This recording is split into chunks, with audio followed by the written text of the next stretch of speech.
My name is Rachel. I'm in my 3rd year of marriage, and I have a 2-year-old daughter. Every day, I drop her off at daycare and head to my part-time job. After work, I pick her up and we do our shopping, her hand in mine. By the time we get home, I'm exhausted, but I still have to take care of her and prepare dinner. Managing household chores, taking care of a child, and working is something most housewives do. However, the biggest burden for me is my husband, Simon. Simon used to be kind before we had our child. I never expected him to help with the housework and was willing to do anything for him. But after our daughter was born, I started to feel physically drained and began asking him for help. He, however, started yelling at me, "Can't you handle your own job?" Now, he does nothing at all. Even when I'm exhausted, sick, or injured, he won't lift a finger to help. This has, in a way, made me stronger. I used to frequently visit doctors for various ailments, but now I can handle a bit of illness without collapsing. Simon comes home late, and even when he's early, he just gives orders and doesn't move a muscle. "Hey, the TV!" he commands, even when the remote is right in front of him, expecting me to turn it on or change the channel like a king. I don't want to rock the boat at home, so I just listen to him.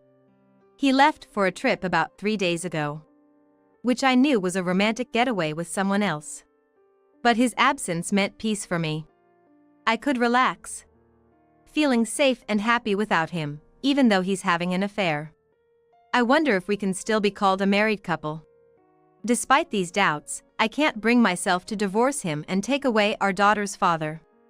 I know life would be easier if I divorced, but I can't do it. It was while I was thinking about all this that I suddenly felt dizzy and started to lose consciousness while looking after my daughter. I thought, I can't collapse. My daughter will be alone.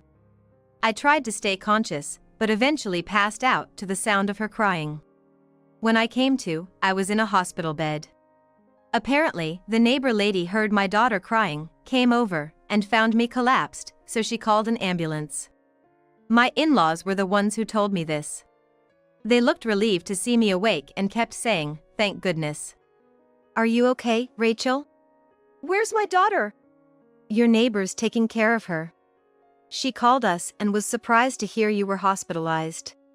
"I'm sorry." "Hey, Rachel, are you and Simon happy together?" I wanted to say yes, but I choked up. "Your neighbor called us, which is odd. Normally, she would have contacted Simon, right? It's okay that she called us, but it's strange." "I'm sorry." "Tell me the truth, please." "We get along, fine," I managed to say before bursting into tears. I couldn't bring myself to lie. "We're fine. No need to worry." I wish I could have said those words, but I just couldn't tell such a lie. "Is there something wrong?" "Sorry. You look so weak. Has he been making you suffer?" She took my hand and asked quietly. I wanted to avoid worrying her, but I also wanted help. "I don't know what to do." "Take your time. We won't do anything bad. Just talk when you're ready." I nodded, tears streaming down my face. "I'm scared of Simon." It was the first time I admitted it. Even to myself. I had always been denied and belittled by him, made to feel like a useless wife. And now I realized I was scared of him. So, I was scared of him. Always being negated, told I'm no good, constantly called a useless wife who can't do anything. Somewhere along the line, I became afraid of him. I couldn't stop the words from pouring out after that. "No matter how high my fever is, he won't help. When the baby cries, he just complains about the noise. I've had to walk outside for hours in the cold, holding my baby, even in rain or snow. He's left us in remote towns during drives because my baby was crying, and I had to find my way home. He just drinks beer and watches TV, telling me to hurry up and cook. I'm exhausted every day." "He doesn't do anything at all?" "He says everything at home is my job." "That's ridiculous." "Rachel, you work too." "It doesn't matter to him. He says I'm a slowpoke who can't do anything right, and it's all my fault." So, it can't be helped. My mother-in-law exchanged a look with my father-in-law, an indescribable expression on her face. And what about Simon? Where is he? Simon is with his mistress. What? He's cheating? Yes, I even know who it is. That must be hard on you. No, it's more peaceful without him here, yelling at the kid or making me do everything his way. I don't care anymore about his affairs or what he does. Oh my. My neighbor contacted you because she knew about Simon's affair. How does she know? She's seen his mistress come to our house and heard him yelling at me and the kid. She knows what I've been putting up with. She's been my confidant through all this. I see. I guess it's hard to talk to your in-laws about these things. I'm sorry. But don't worry. We understand everything now. We're on your side, Rachel. Really? Of course. You're raising our grandchild and working hard. And he acts like a king at home and plays around with other women? Unforgivable. We're definitely on your side. My mother-in-law said this, gripping my hand. My father-in-law nodded, don't worry. We'll take care of the grandchild at our place for a while. You just focus on getting better. Tears streamed down my face out of gratitude. 2 days later. Simon returned from his trip, triumphant. When he rang the doorbell and I didn't come out as usual, he got annoyed and used his key to enter. Hey! I'm home, and you don't come to greet me? But his voice just echoed in the empty house. Wondering why it wasn't being absorbed by the usual furniture, he looked around and found everything gone. What? What's going on? Why is everything missing? Shocked, he pulled out his phone and called me. Hey. Realizing it was a call from my husband, I gripped my smartphone with trembling hands. Hey. Where are you? I'm home and you're not here. Where are you loafing around? I'm at the hospital. The hospital? Why are you there? Come home now. I can't. Why? I'm hospitalized. Hospitalized? Who is? Me. Why are you in the hospital? If you have time to be there, you should be home cooking. But I was told to stay hospitalized. You don't need to be in the hospital for something useless like that. What's the reason? Overwork. Overwork? That's an exaggeration for just being tired. Fool. That's something you can recover from at home. A waste of hospital fees. You should be home doing your duties. Just great, the moment I'm gone, you think of relaxing. Tiredness is for those who actually work. Your part-time job is just playtime. I was shaking, scared, holding the phone. But shut up. Don't talk back to me. Because of your lounging, our house got burglarized. Burglarized? Yes, they took everything. My sofa, my bed, my clothes. What are you gonna do about it? His ranting reached my in-laws' ears through the phone speaker. Unbeknownst to him, he was just spewing his usual venom at me. But even so, nobody would want to listen to such behavior from a husband. I looked at my mother-in-law, thinking they wouldn't want to hear this. But she nodded strongly, say what you want to say. We're with you. That's not a burglary. What? You think a burglar would take everything like that? No way. What do you mean? I moved everything to a different place. Why? I'm moving out. What? Why? I didn't hear about this. Well, you were on your affair trip when I decided. I've sent all your stuff to your mistress's place. What do you mean, her place? No need to pretend anymore. I've known all along. I don't have a mistress.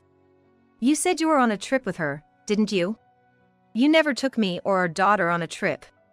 That's a misunderstanding. I can't possibly have a mistress. It's not a misunderstanding. I had a detective investigate it. When? During your trip. It only took a day to confirm your affair. The woman is your junior at work, right? You're renting her apartment. That's why your paycheck has been so small. That's not true. You're misunderstanding. You should believe me over some detective's findings. You always say that. Remember the woman you brought home, saying she's just a colleague? She's the one, right? You were pretty cozy with her, both at home and outside. The neighbors know about it. That's just her coming on to me. I never reciprocated. Oh, really?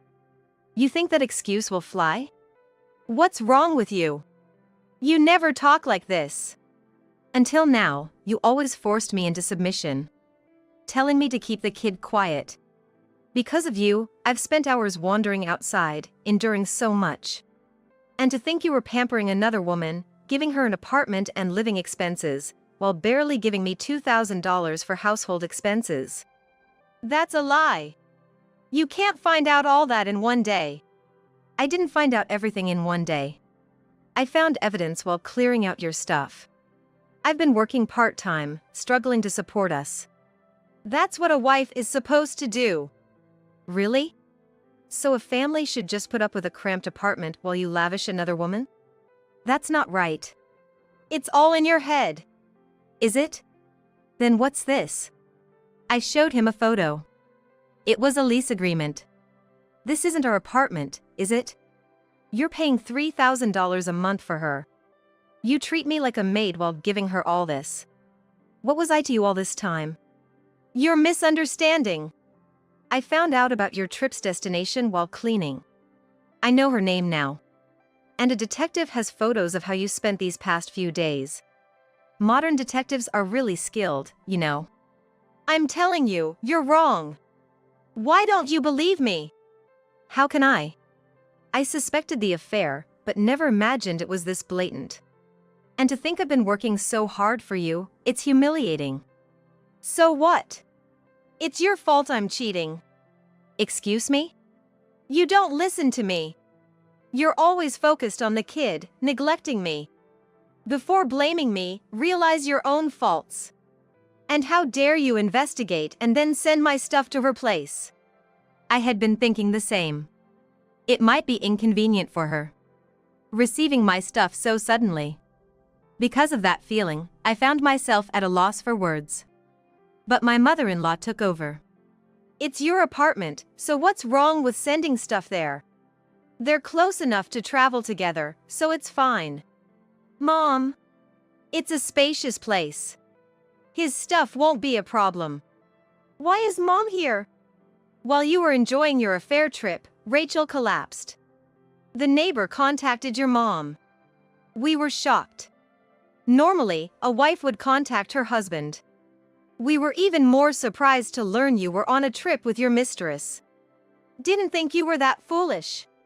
Mom knows everything? Yes, I've heard all about your misdeeds. Damn it, Rachel, dragging Mom into this. Not just her. Dad knows too. Then who removed my stuff? Me. Why? Surprise. The apartment's actually owned by Dad. We don't want a son who makes his wife suffer living there. You have a $3,000 apartment, live there in style. If you send my stuff to her, she'll be shocked. That's not our concern. You didn't think about your wife's struggles, cheating and treating your family harshly. Just getting rid of your stuff isn't enough to settle my stomach. Where's our stuff then? At our family home.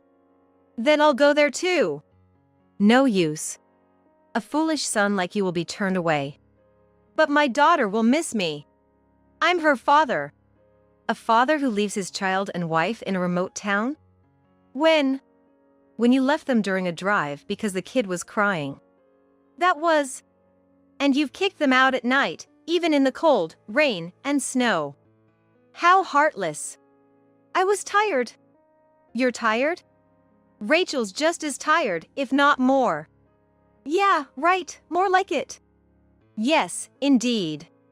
Rachel's life is tens, hundreds of times harder. Why's that? She works part-time, then comes home to care for our child, clean, do laundry, shop, and cook. She does it all alone, including taking care of you. Even when the remote's right in front of you, she has to change the channel for you. How foolish can you be? I'm just a traditional husband. Traditional? More like a tyrant. You wouldn't understand, Mom. You say you're a father, but you hardly ever come home. Our child doesn't even remember your face. She doesn't recognize you in photos. That's a lie. At daycare, when asked to draw her dad, she just drew a circle with no face. To her, you might as well not exist. What a brat! She's as dumb as her mother. Stop insulting the child. Kids are honest. She just drew what she saw. A father who's never home might as well be invisible. I am home. Only late at night or early morning, just to change clothes. You hardly ever see or talk to her. Where am I supposed to go then? To your mistress's place, maybe? What are you saying? We are married. Married? You hardly act like it. I don't remember any time we lived like a real married couple. To you, I'm just a housekeeper, aren't I? Yeah, that's right. You're a housekeeper. I've never seen you as a woman. Just listen to me and keep being a housekeeper. Is that so? Well, with that mindset, I can't stay with you. That's why I left one last gift in the house. Last gift? There's nothing there. Check the dining table. He went to the kitchen and found it. What's this? A divorce paper. I can see that. Why a divorce paper? Because I have no confidence in continuing with you. You don't need confidence to stay together. Why stay married if I'm just treated as a housekeeper? I might as well work as one. What? It's more beneficial. No need to think much, no harsh words from you or being treated as a nuisance. You think you can survive alone? Foolish woman. You can't live without my income. I've only been getting around $2,000 a month from you, not much different. There's no value or meaning in staying married to you. What? You think I'm just a cash cow? A cash cow would be more valuable. But you're not even that. Claiming I'm just a housekeeper, that's absurd. Hey, Simon. Oh, Dad. You were here too? Yes, I've heard everything. Everyone's listening? Yes. Didn't think you were such a tyrant. I couldn't believe it when Rachel told me, but this call clarified everything. You need to leave that place today. Why? The remodelers are coming tomorrow. Why? It's sold. What? Why would you sell it? You have another apartment. No need for Dad's. That's why it's sold. No problem. That leaves me with nowhere to live. Go to your mistress's. I'm not lending you anything anymore. You're choosing her over your own son? Yes, she's more deserving. I can't side with a man who treats a woman like that. That's unbelievable. No, I'm devoted to Mom. I don't understand your feelings at all. Hey, Rachel. Yes? Thinking of divorcing, how foolish. I've endured enough. It's only natural. How can you say that?